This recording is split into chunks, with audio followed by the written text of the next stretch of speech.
আসসালামু আলাইকুম। আপনারা সবাই কেমন আছেন? আজকে রান্না করব লটকি শুটকি দিয়ে বেগুন।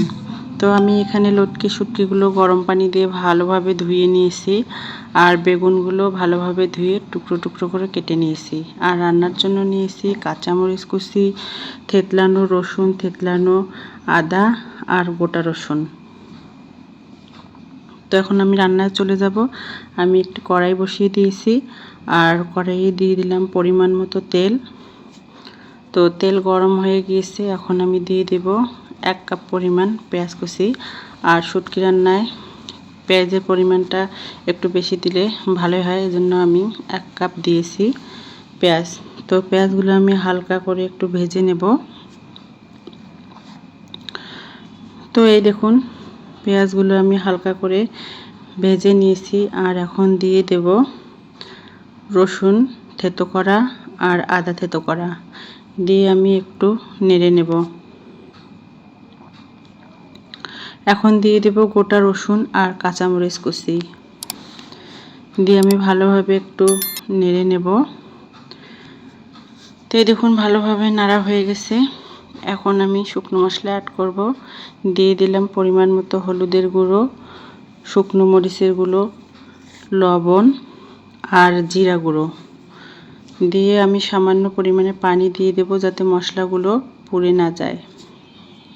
এখন আমি মশলাগুলো ভালোভাবে একটু কষে নেব। তো এই দেখুন মশলাগুলো আমি কষাচ্ছি। তো মশলাগুলো কষানো হয়ে গেছে, আমি দিয়ে দিলাম লটকি শুটকোগুলো মশলার সাথে ভালোভাবে কষে নেব যাতে শুটকির কাঁচা গন্ধটা চলে যায়।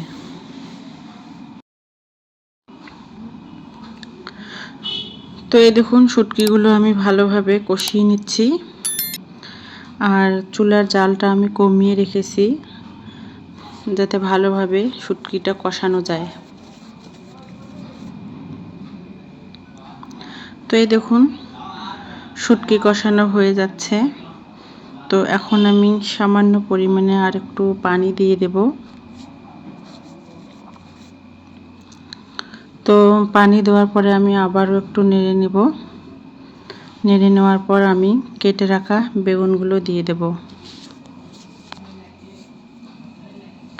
তো এই দেখুন বেগুনগুলো দিয়ে দিয়েছি, দিয়ে এবার আমি ভালোভাবে শুটকির সাথে নেড়ে নেব যাতে শুটকি আর বেগুন ভালোভাবে মেশানো হয়।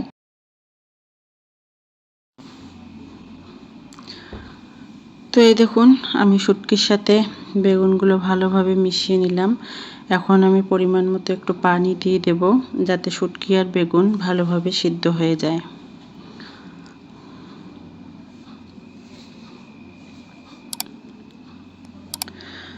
তো আমি এখন ঢেকে দেব।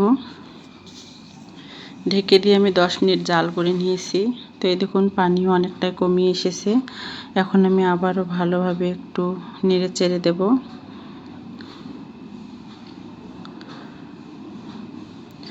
আর লটকি শুটকি বেগুন দিয়ে রান্না করলে কিন্তু খুবই ভালো লাগে খেতে। আর জালটা কিন্তু আমি একটু কমিয়ে রেখেছি এখনো পর্যন্ত। তো এই দেখুন শুটকি ভুনা হয়ে যাচ্ছে, পানি অনেকটাই কমিয়ে এসেছে। আমি আবারও একটু নেড়ে দিচ্ছি।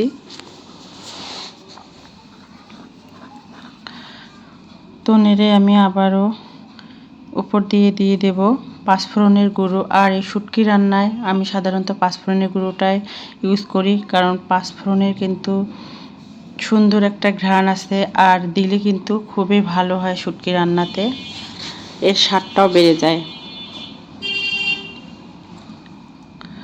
তো আমার শুটকি ভুনা রান্না দেখুন হয়ে গেছে, এখন আমি নামিয়ে নেব। আপনাদের যদি আমার রান্না ভালো লেগে থাকে তাহলে আমার চ্যানেলটি সাবস্ক্রাইব করে পাশে থাকবেন, লাইক কমেন্ট শেয়ার করবেন। আমার রান্নাটি দেখার জন্য সবাইকে অনেক অনেক ধন্যবাদ।